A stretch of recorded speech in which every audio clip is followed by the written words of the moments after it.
Mr. Japanese Channel。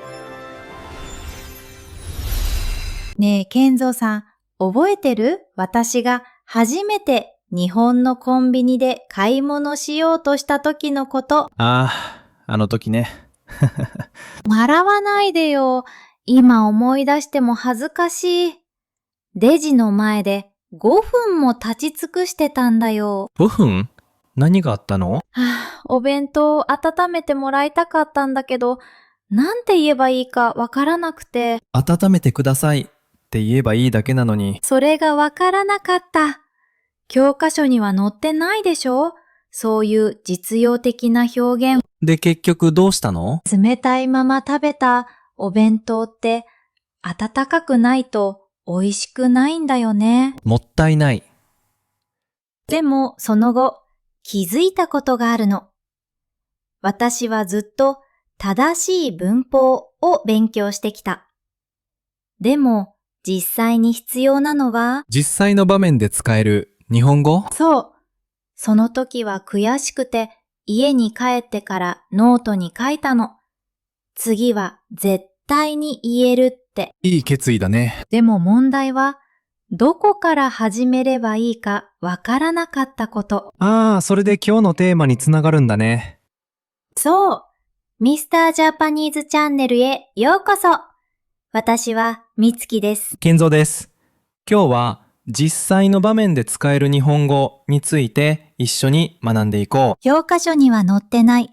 でも毎日使う大切な表現たち。みつきの失敗談を通してみんなが同じ失敗をしないように。私の恥ずかしい体験がみんなの役に立つなら嬉しいな。さっきのコンビニの話、続きが気になるでしょ？気になる？その後どうなったか。でもまず基本から理解しないとね。実践的な日本語って何なのか。それを説明してから私の成長ストーリーを話すね。じゃあまず実践的な日本語の定義から始めよう。多くの人は日常会話って思うよね。それだけじゃないの？もっと具体的なの。実践的っていうのは場面と結びついてるってこと。場面？そう。コンビニ、レストラン、駅、病院。それぞれの場面に特有の表現がある。なるほど。同じくださいでも場面によって使い方が違う。まさに。コンビニでは温めてください。レストランではお水ください。駅では切符ください。文法は同じでも単語と場面が違うんだね。そう。だから教科書だけじゃ足りないの。さっきのコンビニの話に戻ろ私が5分も立ち尽くしてた話ね。う。なんで温めてくださいが出てこなかったの？実はね、知識としては知ってたの、その表現。知ってたのに言えなかった？頭の中には、温めるという動詞も、てくださいという文法もあった。じゃあ何が問題だったの？その場面でその表現を使う練習をしたことがなかった。知識と実践は別物なんだ。そう。私は家で文法の練習はしてた。本を読んでください。ドアを閉めてくださいって。でもコンビニの練習はしてなかった。まさに。だからレジの前で頭が真っ白になった。これわかりやすい例えある？泳ぎの練習で考えてみて。泳ぎ？本で泳ぎ方を読んで、陸で手足を動かす練習をする。でも実際にプールに入ったら、できない。全然違うでしょ？水の感覚、呼吸のタイミング、体のバランス。実際にやらないとわからない。日本語も同じ。実際の場面で使わないと本当には身につかない。なるほど。じゃあどうすればいいの？場面練習が必要なんだ。シチュエーションを想定してそこで使う表現を練習する。具体的には？例えば、明日コンビニに行く予定があるとする。前の晩にコンビニで使いそうな表現を3つだけ練習する。3つだけ？温めてください。袋はいりません。レシートください。この3つ。声に出して。そう。声に出して5回ずつ言う。それだけで本番で言える？私はこれで言えるようになった。準備があると自信が違うの。準備か。確かに大事だね。でもね、この方法を知るまでにもう一つ失敗があったの。また失敗？コンビニの次はレストランで失敗した。何があったの？友達と居酒屋に行った時のこと。居酒屋？ハードル高いね。メニューを見て注文しようとしたんだけど。言葉が出なかった？今度は違う失敗。どんな？頑張りすぎた。頑張りすぎた？教科書で習った丁寧な表現を全部使おうとして。恐れ入りますが、こちらのお料理を一つ注文させていただきたいのですが、って。それは確かに頑張りすぎ。店員さんが困った顔をしてた。友達も笑ってた。なんて言えばよかったの？これください。で十分だった。シンプルが一番。その時学んだの。正しいより自然が大事だって。いい学びだね。ところで聞いてる人の中にも似た経験ある人いると思う。お店で日本語を使おうとして失敗したこと。ある人はコメントで教えて。言葉が出なかったとか、変な日本語を使ったとか。一言でいいよ。みんなの体験聞きたいな。きっと私より面白い失敗談があるはず。楽しみにしてるよ。さて、実践的な日本語を学ぶとき、よくある間違いを3つ話すね。さっきの失敗も含めて。まさに。その1は、完璧を求めすぎる。居酒屋での失敗だね。そう。丁寧すぎる言葉を使おうとして不自然になる。日本人でもそんなに丁寧には言わないもんね。これください。お水ください。で十分。シンプルで自然。その2は？一度に全部覚えようとする。レストランの表現を全部暗記しようとする。注文、支払い、トイレ、おかわり。全部を初日から使おうとする。無理だよね。無理。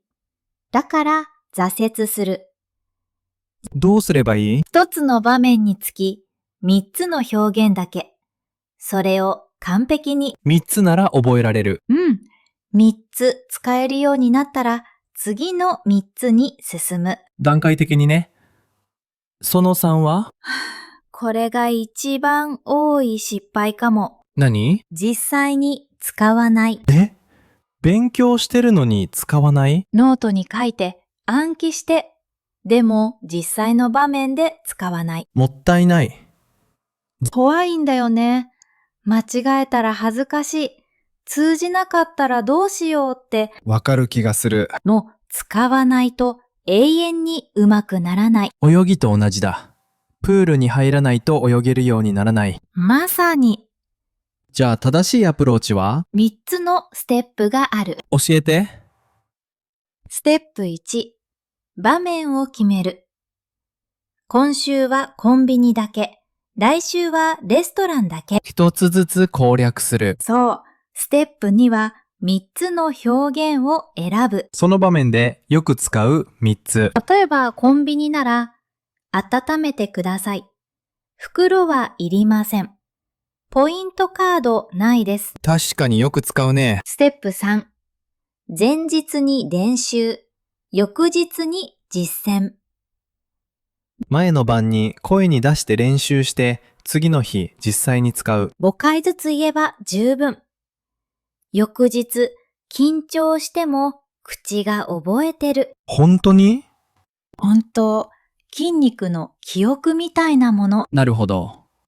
じゃあ今週のチャレンジを出すね。簡単なやつ？超簡単。今日の夜、明日行く場所を一つ決める。コンビニでもカフェでも？何でもいい。そこで使う表現を3つだけ書き出す。3つだけ？ 3つだけ。そして5回ずつ声に出す。それだけ？それだけ。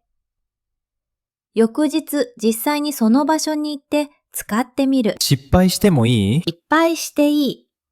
大事なのは使ってみること。これなら誰でもできるね。できる。私もこれで変われたから。そういえば、その後どうなったの？何が？コンビニで温めてもらえなかった話。実はね、一番大切な学びがそこにあるの。聞きたい。その日の夜、すごく悔しくて泣きそうだった。そんなに？だって、半年も日本語勉強してたのに、たった一言が言えなかったんだよ。確かにショックだよね。ホストファミリーのお父さんが私の様子に気づいて、うん。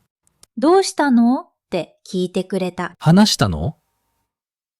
恥ずかしかったけど、正直に話した。